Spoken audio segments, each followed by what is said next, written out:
প্ৰথমতে সকলোকে নমস্কাৰ জনালোঁ, স্বাগতম জনাইছোঁ অন্য এটা ভিডিঅ'লৈ। আজি মই আপোনালোকৰ মাজলৈ কি ৰেচিপি লৈ আহিছোঁ আপোনালোকে চাই থাকক। যদি ৰেচিপিটো বনোৱা পদ্ধতিটো আপোনালোকৰ পচন্দ হয় জনাবলৈ নাপাহৰিব। এয়া হোটেলতে আছোঁ, হোটেলৰ চৌকাতে বনাবলৈ লৈছোঁ আৰু লগতে আমাৰ কেমেৰামেনে এনেকুৱাই কেমেৰা পকাইছে চাওকচোন। যি কি নহওক কি বনাবলৈ লৈছোঁ দেখুৱাই আছোঁ আপোনালোকক। প্ৰথমতে কাটি লোৱা পিঁয়াজ, লগতে এখন কেৰাহী পাতি থৈছোঁ। আনফালে ইয়াতে মই এতিয়া ঢাকি ৰাখিছোঁ। এয়া পলু, প্ৰথমতে পলুখিনি বইল কৰি ল'লোঁ, তাৰপৰা দুটুকুৰা কৰি এনেধৰণে কাটি লৈছোঁ আৰু এতিয়া বনাবলৈ লৈছোঁ। আপোনালোকে চাই থাকক। পলু বনোৱা পদ্ধতিটো আপোনালোকৰ পচন্দ হয়নে নহয়, যদিহে পচন্দ হয় মোক জনাবলৈ নাপাহৰিব। আহক তেনেহ'লে বনাবলৈ আৰম্ভ কৰিছোঁ। পিঁয়াজখিনি অকণমান সময় ভাজি লৈছোঁ।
পলু বনোৱাৰ ভিডিঅ' কৰিছে নেকি?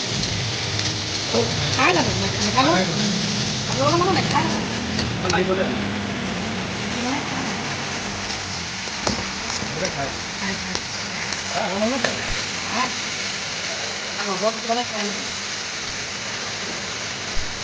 ইয়াতে ৰঙা হ'বলৈ কেলৈ নাই দিয়া বাৰু, কাৰণ এইটো এতিয়া ফ্ৰাইহে কৰিম, ৰঙা অট'মেটিক হৈ যাব।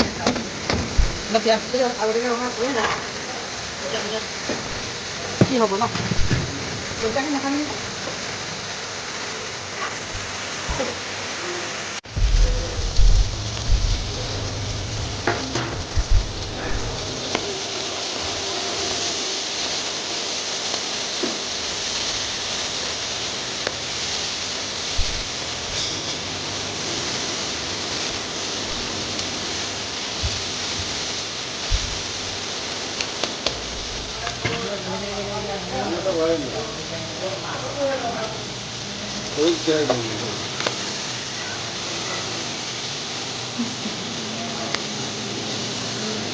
ঠিক আছে।